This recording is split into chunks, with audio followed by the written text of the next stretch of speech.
He's Dwyane Wade, three-time NBA champ, Turner Sports NBA analyst, and has a new book out, a photographic memoir. It's called Dwyane. It's released today, featuring never-before-seen photos from his life on and off the court. And, of course, he's doing a whole lot since he stopped playing basketball. You know what, Dwyane, we talk about LeBron as a high school football player. Nobody ever talks about you in your high school football career. Why is that? At Richards High School, what kind of player were you? It was short-lived, Dan. It was about a 2-3 year run. It was very short-lived. Okay. But are there any highlights? You know what? I believe I thought I was a better football player than I probably was. Like in my mind, I was the next Randy Moss. But really, I probably wasn't that good. Did you mind getting hit? I didn't. It wasn't my favorite thing. You know, like you're not waking up saying I want to get hit. Like it wasn't my favorite thing to do at all. So I chose the right sport. Your attack mode. When did you start attacking the basket?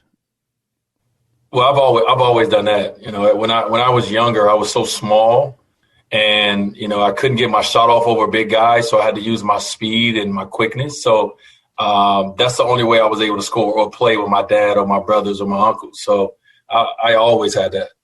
Who did you model your game after when you were younger?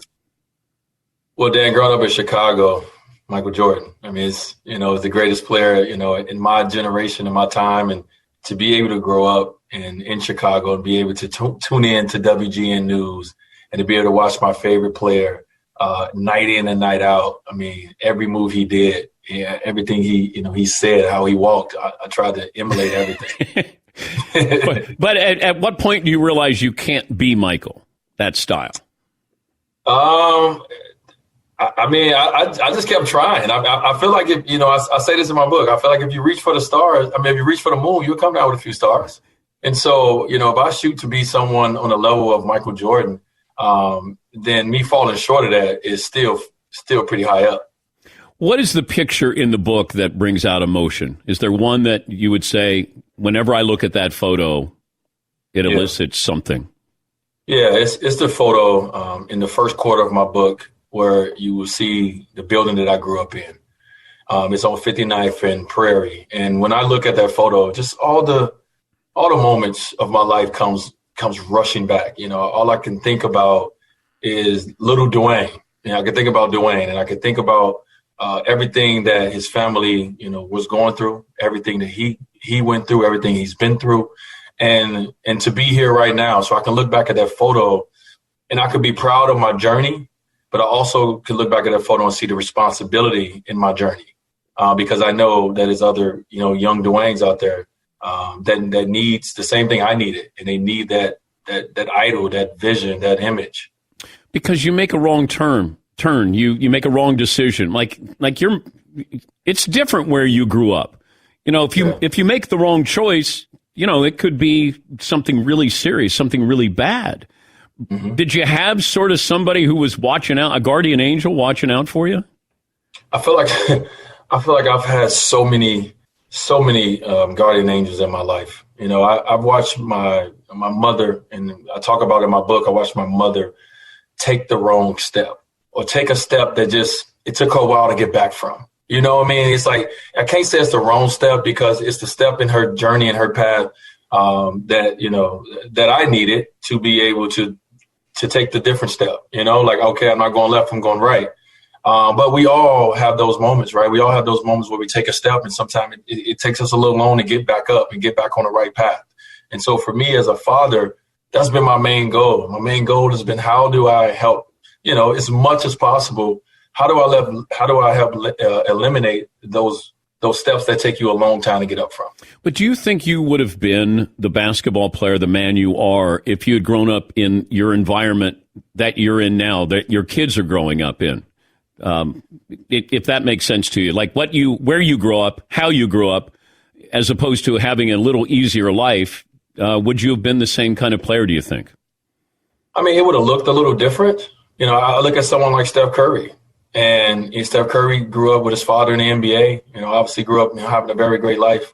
From the standpoint of the visual of successful father, mother, and dad together, in the family. And look at him. He still goes out and accomplishes things that no one in the game has seen yet. And so if their hunger is inside of you to want to be great individually, if you want something for your life, then I don't think it matters from that standpoint. Did the gangs leave you alone? They did. I was covered. My family had some high positions in gangs when I was growing up, so they kind of left me alone, let me play basketball. How did that work out? Well, it worked out good from the sense of, I never had to worry about, anything from the standpoint of someone trying to take advantage of me because of the family that I grew up in. It was more so like, oh, that's Dwyane, little brother, leave him alone. My sister had a lot of rank in the city of Chicago, and so they didn't mess with me. They didn't mess with our family a lot. Were they afraid of your sister? Yeah, my sister had hands, Dan. Like my sister,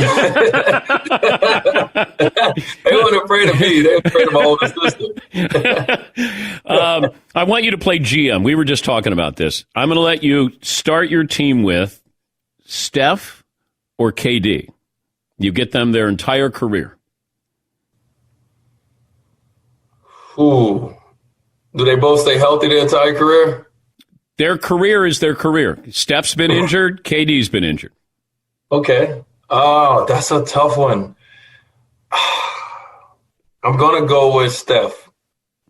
That's what I went with. Why did you go with Steph over KD? Well, it won't make any sense. You can close your eyes and pick, but I guess I went with Steph because Steph is kind of revolutionized the sport. He's one of those Mount Rushmores from the sense of changing the game the way he has, and so I give him that little nod. Do you care where you're ranked on these lists, all-time list? I think your ESPN had the top 100. You're 26th. No. That's all subjective. I mean, it depends on what day. How do you wake up? Was your coffee bitter that day? Did you, you know what I mean? Like, I don't worry about that, but you do want to be named. For me, being named on the top 75, that was important. That was very important for me to be recognized as one of the greatest players to play the game.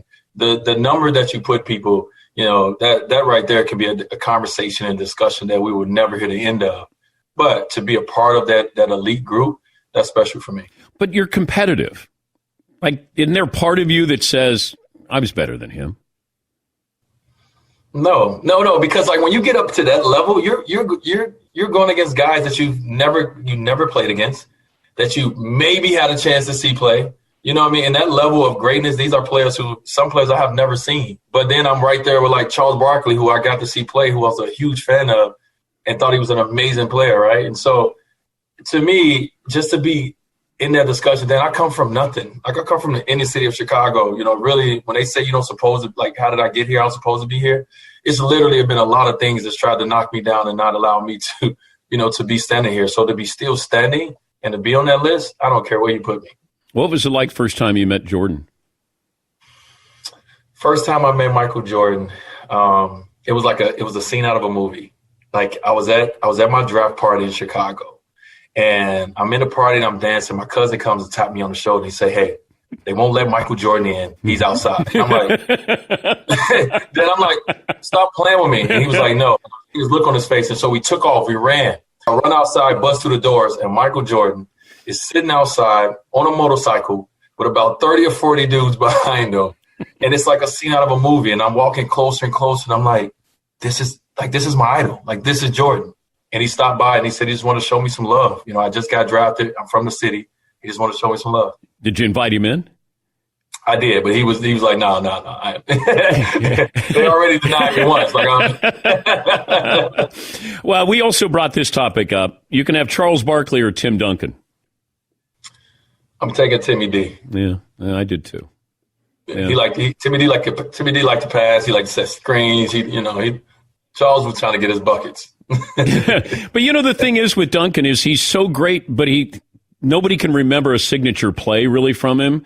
He would hit a turnaround bank shot, or there was just nothing flashy about him. But he did everything that you would want a basketball player to do.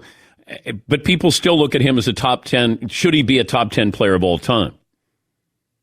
Well, I mean, in our generation as, power forwards, I mean, Tim Duncan, Kevin Garnett, like these guys in our generation, I mean, they're the cream of the crop. And so, to be able, I played against Tim twice in the finals, and the consistency of that guy, the expressions that never change, the ability just to be able to like move on to the next thing, keep your team, no matter if you lost in the finals, getting your team back to the finals the next year when they played us in 2014.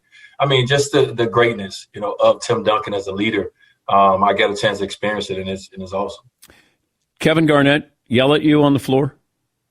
Kevin Garnett yells at himself. Wait, what do you mean? He's trying to fire himself up? He gets mad at himself? Yeah, like I think a lot of people think like trash talking and stuff is like, because you see moments on TV when a guy get into it and maybe they get a technical foul, but like that's so far in between. And KG would just talk to himself, and you think he's talking to you. He may be talking about you to himself, but he's talking to himself. Did Kobe talk to you? You know what? You want to tell you a funny story about Kobe? When I first got in the NBA, like one of my idols, Kobe Bryant, and my 10th game in the NBA, I get a chance to play the Lakers, and I eventually get switched off on Kobe, and I'm guarding him, and he's just like, he's just whistling. He's just making little noises, and I'm like, he don't even take me seriously. Now I'm scared. How scary was that when, we talk about rhythm shooters, scorers, and then once they get going, it's like, you hold on for dear life.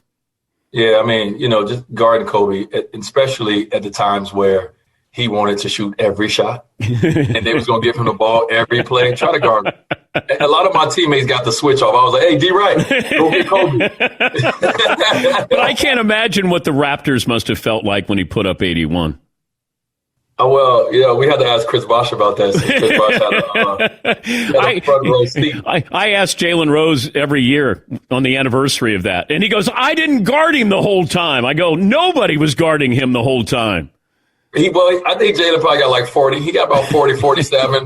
But can I say I love the way that Jalen has just, jumped into the funny of it, and the commercial that Kobe and Jalen did is one of my favorite sports commercials, if like there's ever been, just because of the moment and just like not taking themselves too seriously. Who can score 100 points in a game? Will we ever have that? I think we will. I don't know when, but it's a lot of guys that can score 100 points in a game. We got Kevin Durant can score 100 points in a game. Like these guys can score. I mean, it's so many in the NBA that can fill it up. Especially Steph Curry. Steph Curry can possibly score 100 points in a game, right? But the game is played a little different now. Guys are playing way less minutes now than they were, because the game is so much faster. So, but from a talent standpoint, yeah.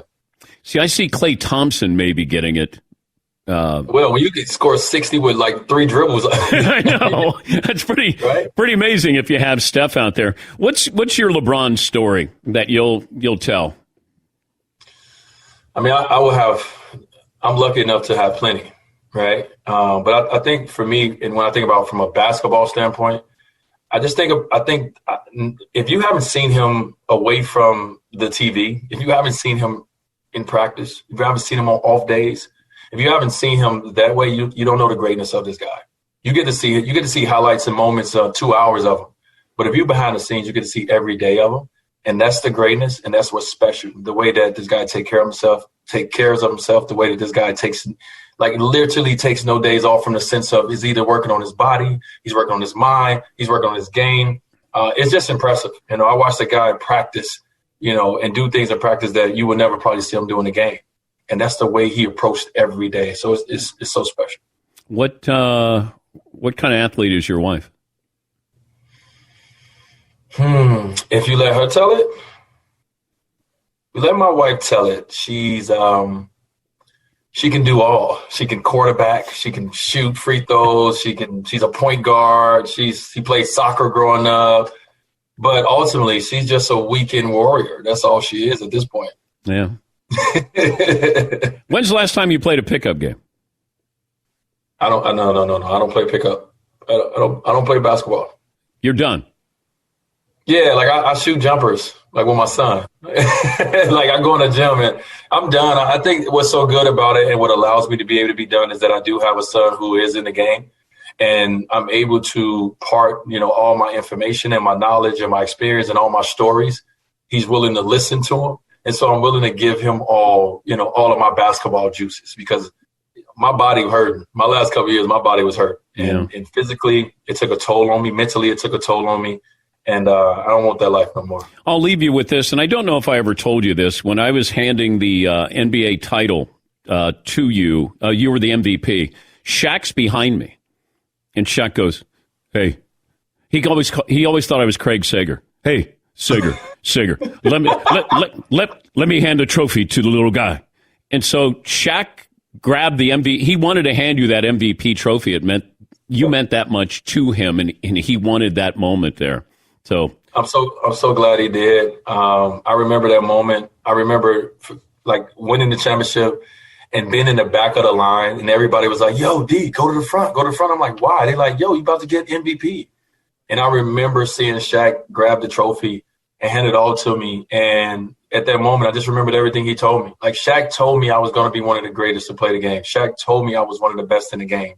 And for it to be 1 year after he came, to be able to be hosting up not only an NBA championship, but a finals MVP trophy at 24 years old, thank you. Pretty good. Did he ever run around practice naked? Yeah, all the time. Yeah, I know. there are a lot of guys who are scarred for life because Shaq would come out and run around the practice naked. Yeah, he never got me, but he got a lot of guys.